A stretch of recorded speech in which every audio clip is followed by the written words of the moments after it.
Well, hey everybody, welcome back out to the bee yard. You can see have changed a little bit with actually mowing down around the beehives. I'll tell you a bit about that in just a minute. We're here today to see whether or not we have queens in both of these, and really I'm looking for eggs. I'm not planning on marking the queen, so if I see eggs, I'm happy.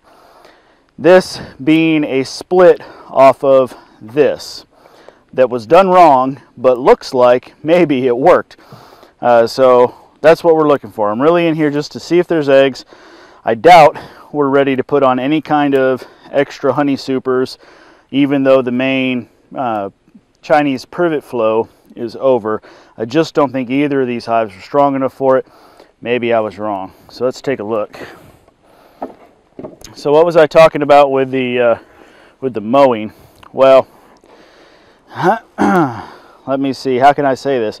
Bees just don't work the way I would expect them to, I guess. Bees just don't do what I would expect them to sometimes. I had all this clover grown up around, and what I noticed is that the bees didn't just fly straight into the hive or come down to the entrance of the hive and fly straight in. If this were the entrance of the hive, they seemed to be dipping down and then coming in, like they were flying in and then a little bit of correction to catch that hover and then come in. Well, the problem is with the hives just a little bit off the ground and then clover basically at the same height of their entrance, a lot of them were landing on the clover. And then the clover didn't really reach all of the way up. See these guys? They hadn't even put any comb on this top box yet. So that is clearly not getting expanded out. So they were landing on that clover. They couldn't climb from the clover to the hive, and I actually ended up with a problem. I shared this picture over on Facebook trying to figure out what in the heck was going on. And there were a lot of suggestions. You know, some people were saying, well, they're too close to the ground, and other people were saying, well, but I keep my hives on the ground, so how is that the problem? The big problem I was running into, what I was concerned about, was that these small clusters of bees, probably like 300 to 500 bees at most, were staying out overnight, and some of them were dying. Some would live, but some would die. And so I was like, well, what am I going to do with that? Well, what I ended up doing was coming out here and weed whacking. I came out here one day before I weed whacked, and I checked the bees. One of the things that I didn't think about beforehand that somebody pointed out was, well, maybe there's some damage on the bees. Check for varroa mite. Maybe they have wing damage. And that seemed like an obvious thing that I should have checked beforehand that I didn't. So I went and looked, and I couldn't see any damage or mites. So ruling that out, I decided to weed whack, and that has solved the problem. So what I think I observed, and I could be totally wrong, is that the bees were flying too low, so low that they were hitting the clover, and then they couldn't climb from the clover to the hive, and so they were getting stuck there. And the more they got stuck there, the more there was a scent, maybe, I don't know, and they would just stay. I mean, you know, we always talk about all these crazy things about how smart bees are and how amazing they are, and all the things that get done by the simple act of a few pheromones and things like that. And yet, I'm convinced I had bees that wouldn't fly 3 inches from the ground to the entrance of the hive, and they ended up dying. So I don't know. Bees just sometimes don't work the way I would expect them to. Alright, well, it looks like we got some cells here. I got a uncapped queen cell. It actually looks like it was chewed open. And then I got 2 more queen cells here. And looks like I have one here that was killed.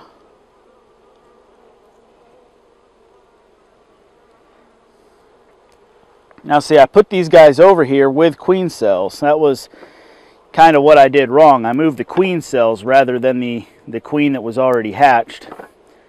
I'm told I've been better off doing it the other way around. So I got pollen.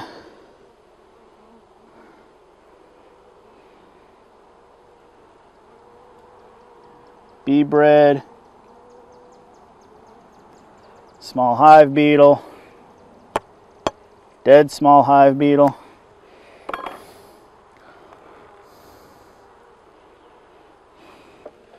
Nada. Alright, now these last 3 frames here on the sun side of things are full of bees. So, I'm actually I'm gonna take a frame or 2 out here.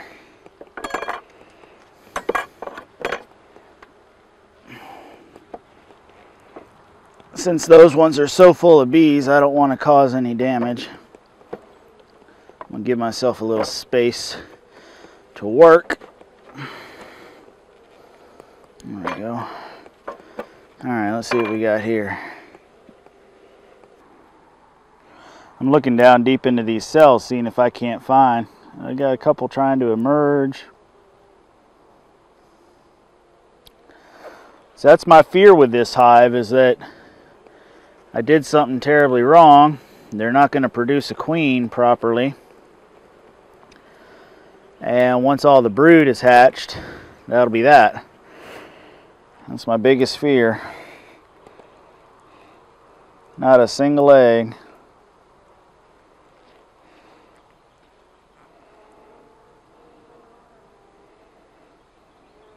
Nothing.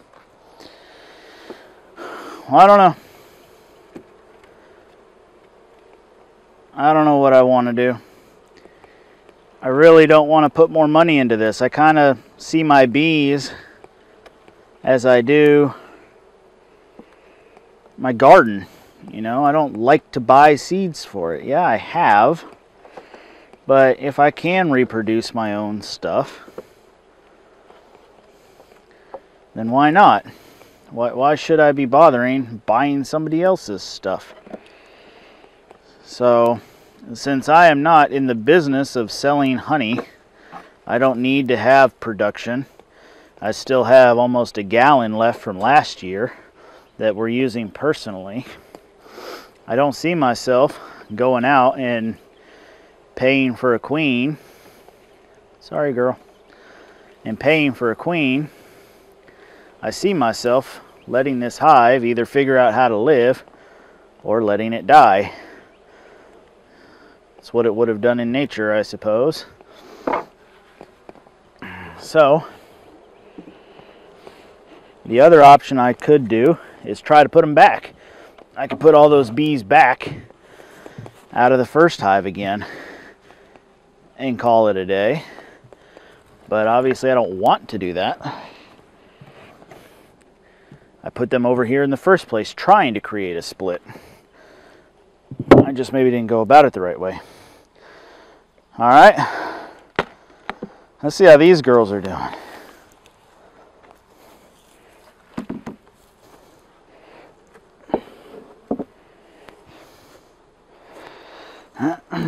Alright, these girls are busy.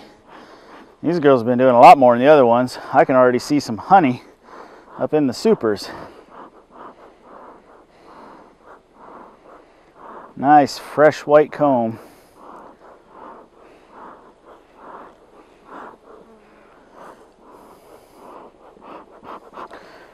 Alright, so last time we left this place, we had seen a queen in here, and we lost her. Didn't see her the next time we came in. And so we just kind of buttoned everything up and called it a day, said we'd come back and look for eggs later. Well, it's been over 2 weeks, and so that's what we're here to do, look for eggs later. We're starting to get some nice shiny white nectar into there. We still need to put comb on that one and that one. I'm telling you, I don't know.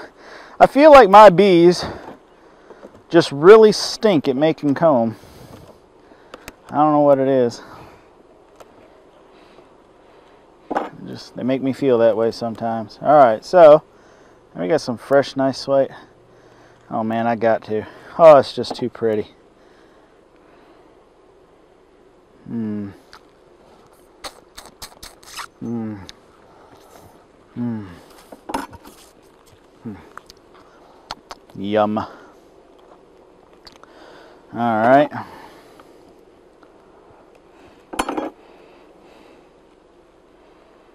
Now that troubles me. That almost looks like drone cells up here. If that's true, then Miss Queenie Pooh's going too high, and she's going to get on my... Well, actually, I guess that would kind of be good news. I mean, really, I'll take it, because that would mean, because none of this was here before, so that would mean we do have an active laying queen. Oh, buddy, how's that for a full? Man, that sucker is heavy. That sucker is stout.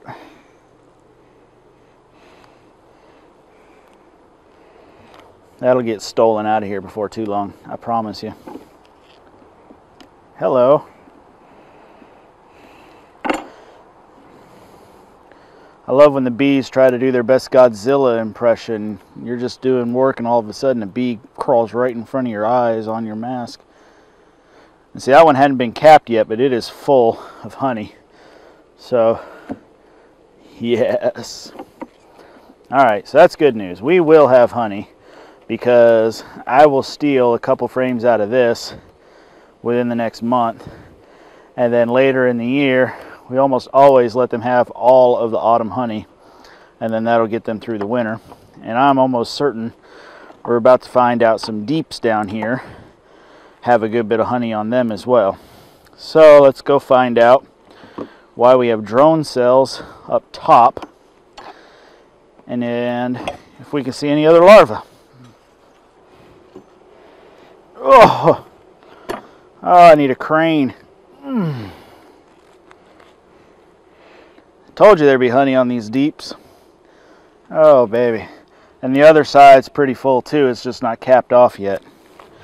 You go, girls.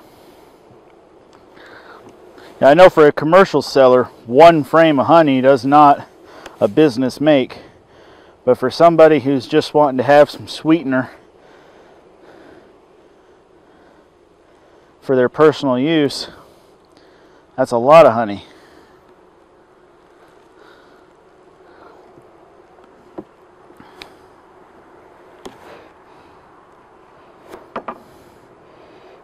Ugh. No, it was just stuck. Let's see, look at this. We got some drones down there too. Larva. Hallelujah, I see larva. Alright, we are into brood. We have an active laying queen, and she's laying some pretty tight pattern. She's not skipping many holes. Excelente. Alright, so folks, I mean, if you watch my channel because you think I'm an expert on things, then I got bad news for you. Here's my general approach to things. I now have proof that this hive has an active laying queen. I don't give two hoots whether or not that other hive lives or not. I don't. So before I was questioning it. Do I want to get another queen? Do I want to see what happens? I'd probably just let them do their thing. Now I know for sure that I don't care about it. These guys are laying. They're producing a good bit of honey for where they're at. And I'm just don't care now. That's all I need. Last year, this one hive, the one I'm in right now, just realized I didn't really give a good thorough look for the queen. The one I'm in right now gave us 6 gallons of honey. And that was more than enough for our needs. We gave away a couple pints, and I still have a gallon left. And now we're to the point where if I wanted to harvest honey today, I could. Big old drone.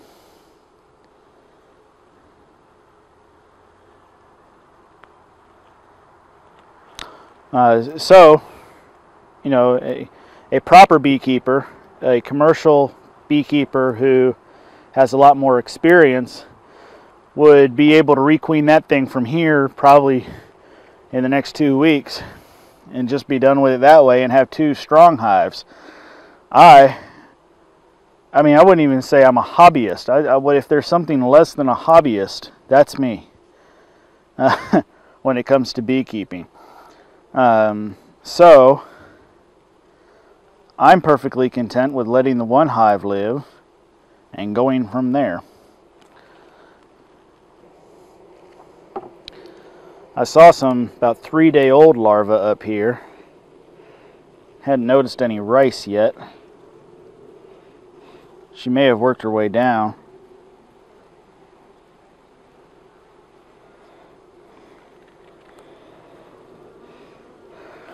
Also, seems pretty clean. No big issues. No big mites hanging off of anybody.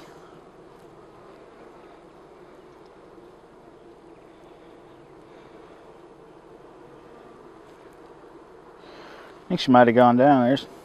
There wasn't much larva on that at all. There's some brood, but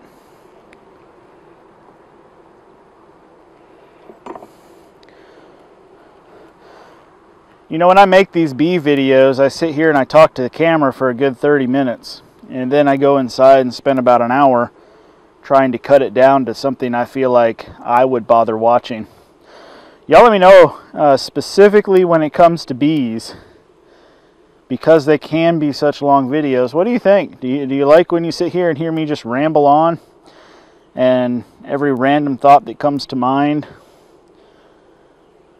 Or would you rather if I cut them down to 4 minutes like most of the other videos and just give you the highlights of the game? I'd appreciate your input on that. Then I don't have to stress too much about it when it comes to editing. I can sit there and say, no, most people want to see just 4 minutes of video. Let me take this humongous chunk and delete it and go about my day. And not spend so much time trying to decide which random thoughts make it in and which ones don't. Boy, oh man, that is a heavy frame. Now, here's another example of less than hobbyist beekeeping. I have seen at least 3-day-old larvae. With the lighting, the sun's that way. I should have been better off working from the other side so the sun was going down into the cells. Very could have well been day-old larvae in there and I just didn't notice it. Brand new eggs. But anyway, proof that I have a queen, proof that they're drawing comb and capping honey. I'm not going into the bottom. I haven't seen a single hive beetle. I haven't seen a moth. I haven't seen a cockroach. I haven't seen any kind of pest whatsoever. So, I'm done. That's the most attention these girls are going to get from me. I want them to go back to work so I can steal from them later. And the least I can interrupt that process, the happier I'll be, because I should get more honey by not interrupting them. I've always had this little wedge here. You know, when I first got into beekeeping, the local beekeeper association said, you know, it's so hot and humid here, have a little wedge, make a little bit of air. And the bees never have covered it up. Because that's the other thing you hear is if the bees don't like a hole, they'll put propolis over it and you won't have a hole anymore.